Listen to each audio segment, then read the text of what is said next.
अगर आपका अपना परिवार ही आपकी बलि चढ़ाना चाहे।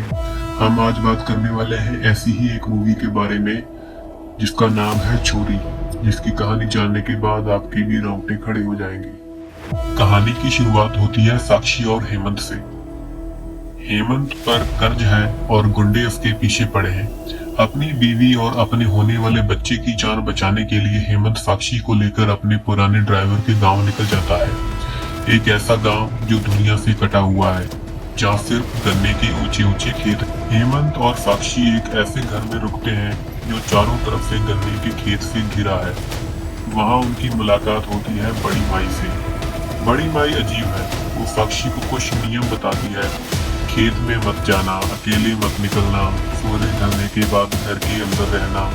साक्षी को ये सब वहम लगता है, लेकिन डर तब शुरू होता है जब साक्षी को 3 मासूम बच्चे दिखते हैं, जोरा, शिखा और एक छोटा लड़का। वो बच्चे खेल रहे हैं, लेकिन उनके खेलने का तरीका डरावना है।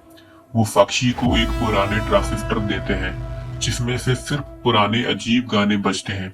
साक्षी को लगता है कि ये गांव के बच्चे हैं, पर वो ये नहीं जानती कि वो उन बच्चों से मिल रही है जो कभी पैदा ही नहीं हो पाए। धीरे धीरे साक्षी को सनैनी का साया दिखने लगता है, एक ऐसी औरत जिसका पेट कटा हुआ है और जो खून से लथपथ है। साक्षी डर जाती है। वो बड़ी माई को बताती है, पर बड़ी माई उसे पागल करार दे देती है। साक्षी को लगता है कि सनैनी उसके बच्चे को मारना चाहती है, लेकिन सच इससे कहीं ज्यादा भयानक है। एक दिन साक्षी खेत में रास्ता भटक जाती है। उसे वही 3 बच्चे मिलते हैं।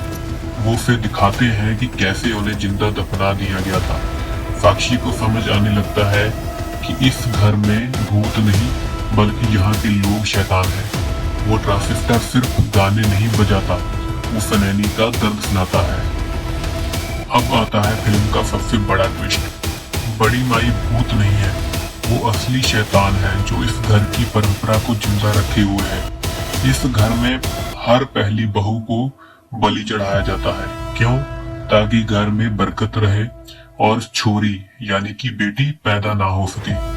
सनैनी कोई चुड़ैल नहीं थी, वो इस घर की पहली बहू थी, जिसे बड़ी माई और उसके पति ने मिलकर खेत में जिंदा गाड़ दिया था, क्योंकि वो एक बेटी को जन्म देने वाली थी।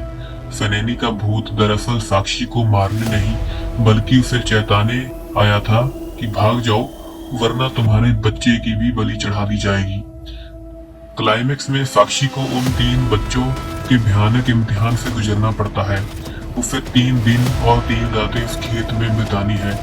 ये सीन इतने डरावने हैं कि आपकी रूह तक कांप जाएगी। साक्षी अपने बच्चे को लेकर खेत में भागती है, जहाँ सनैनी का साया उसे हर मोड़ पर मिलता है। अंत में साक्षी बच तो जाती है, पर वो समझ जाती है कि असली डर भूत प्रेत नहीं, बल्कि हमारी सोच है। फिल्म खत्म होती है एक दर्दनाक मोड़ पर, जहां हमें पता चलता है कि सिलसिला अभी रुका नहीं है। साक्षी जिंदा है, पर क्या वो अगले खतरे से बच पाएगी, ये हम देखेंगे छोरी पार्ट 2 में। दोस्तों, ये फिल्म हमारी सोसाइटी में होने वाली कन्या भ्रूण हत्या पर एक करारा तमाचा है। अगर आपको ये एक्सप्लेनेशन पसंद आई तो वीडियो को लाइक करें और बताएं कि क्या आपने भी कभी गन्ने के खेत में ऐसा डर महसूस किया है।